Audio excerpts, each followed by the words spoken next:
This is the first view of our token, DexMoon, and I'm going to show you how it works, exactly the code, and what are the best functionality that we put into this piece of code.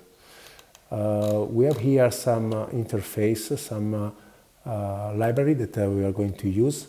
I'm not going to show everything, but let's just check that we have interaction with PancakeSwap. Also, we have interaction with our community rewards smart contract, and those are basic stuff in order to secure the contract and to be used in the later stage. So let's start with the token itself. It's DexMoon, called DexMoon. The symbol is DXM, 9 decimal. This is the total supply. This is the percentage that we are going to use in order to share the amount of every transaction fee to specific wallets and on PancakeSwap and also to all the token holders. This part of reflection code that it's responsible to split the amount to all the holders. Then we have a threshold that it's useful in order to start the swap and add the liquidity function inside the token transfer. In the beginning, this state is in false, so we're not going to do providing liquidity in the first stage because we are waiting to have bigger liquidity inside, and this will be set up later. Then go down.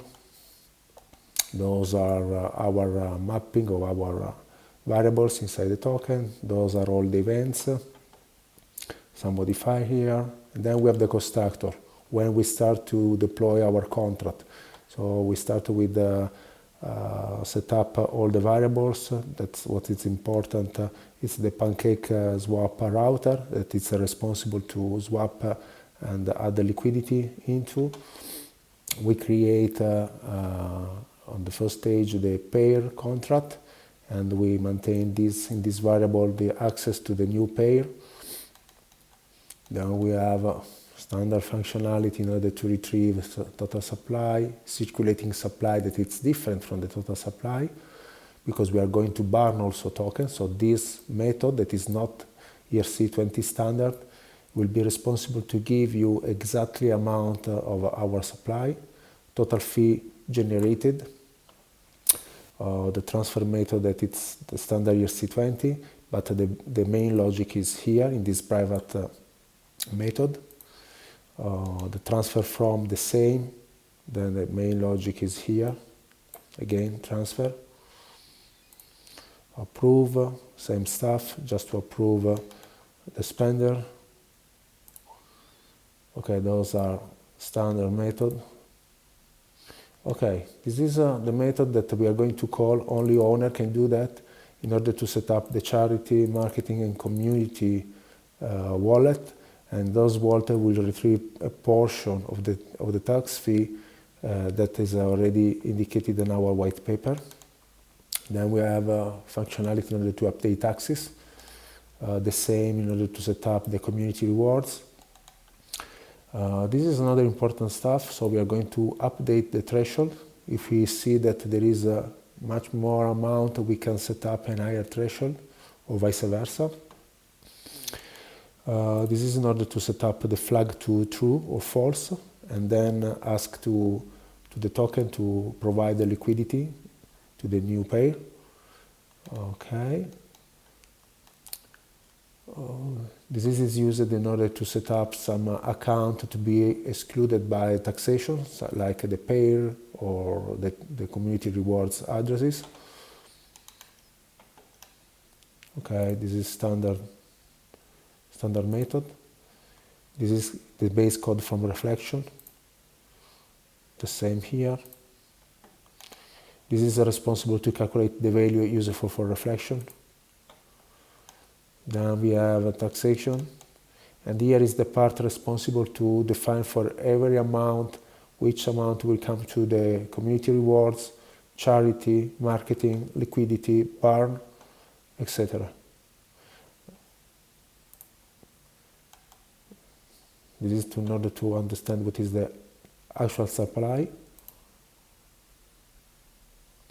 This is the method that is used inside the transfer, that it's responsible to check if the wallet, the sender, the recipient is excluded on taxation, and according to this is going to execute another method, extend transfer excluded, extend transfer standard, and you will see below.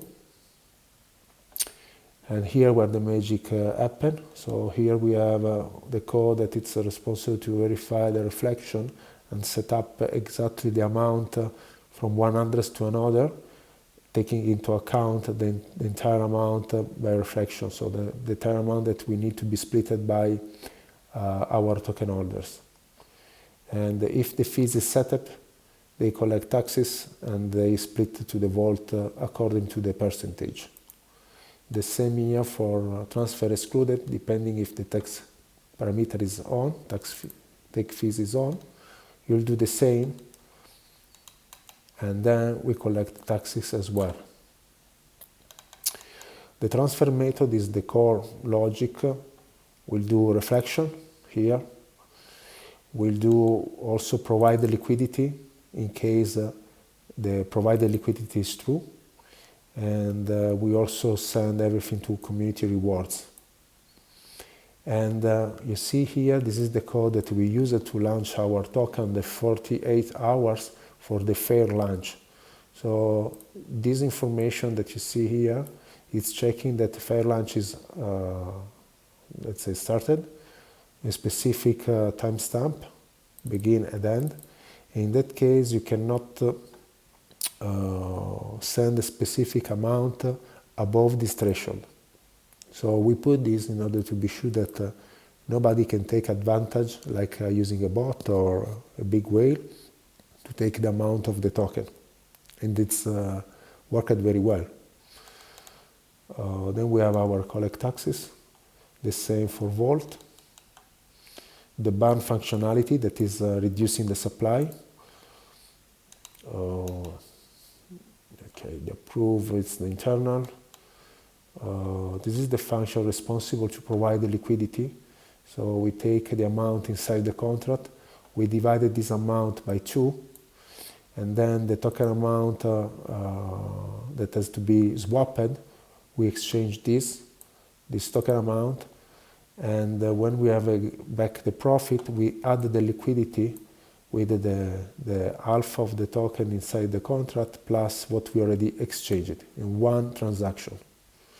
And these two methods, exchange token to native currency and add to liquidity pool, are described below. So exchange token to native currency is using the router, so PancakeSwap, in order to swap from this address to the native token, that it's called what in a PancakeSwap, but of course it's BNB.